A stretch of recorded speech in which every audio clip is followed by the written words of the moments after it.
کا काम मेहनत करना है, रिजल्ट पर निगाह रखना नहीं।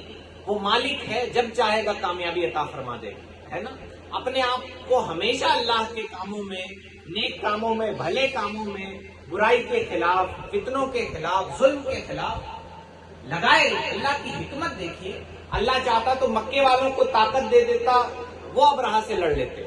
अल्लाह चाहता तो जमीन से आग निकाल देता, आसमान से आग बरसा देता। लेकिन अल्लाह ताला को उसको हलाक भी करना था और उसका गुरूर भी तोड़ना था।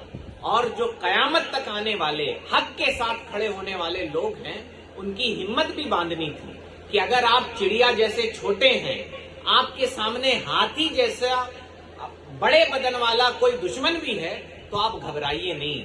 आप बस ये तय कीजिए कि आप सही रास्ते पर हैं कि नहीं। आपका काम ये है कि आप तय कीजिए कि आप सही रास्ते पे हैं कि नहीं।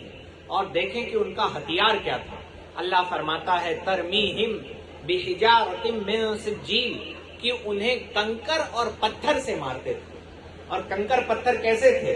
वो ये मजबूत वाले नहीं, यानी ये पत्थर वाले नहीं, बल्कि रिवायतों में आता है, मुहक्किकीन ने लिखा है कि ये पत्थर असल में जब मिट्टी पे, रेत पर पानी बरसता है तो छोटे छोटे रेत के टुकड़े टाइट हो जाते हैं। ये बस यही कंकर थे। इतने से कंकर से अल्लाह ताला ने अबरहा और उसके लश्करियों को हलाक करके रख दिया, है ना। होता क्या था कि रेत के वो टुकड़े, कंकरी के टुकड़े, वो अपने चोंच में और पंजे में फंसाए होते वो परिंदे, और छोड़ते तो जो हाथी के ऊपर सवार बैठा होता, उसके सर से उसके बदन को चीरता हुआ, हाथी के बदन को चीरता हुआ वो कंकर नीचे चला जाता और वहीं पे वो हलाक हो जाता, वहीं पे वो हलाक हो जाता।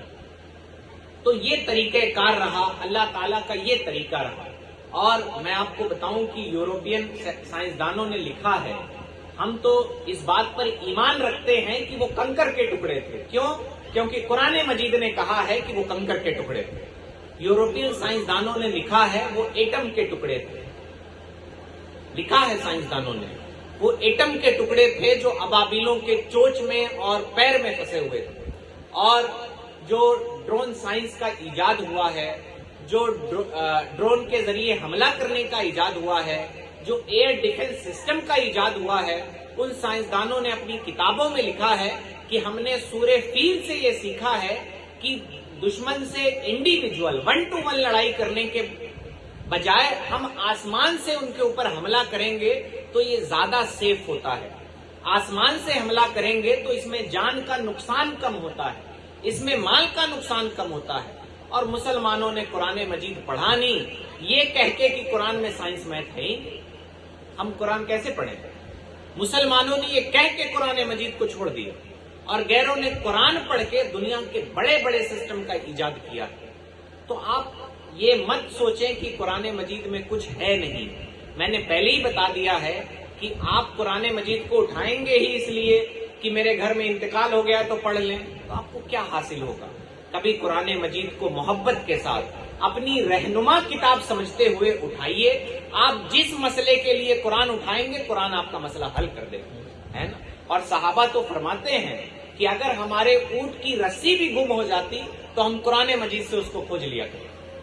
अब सोचें कुरान मजीद में क्या क्या बयान है। अल्लाह ने खुद इरशाद फरमाया तिबयानल लिकुल्ली शै, कुरान मजीद में हर चीज का बयान है।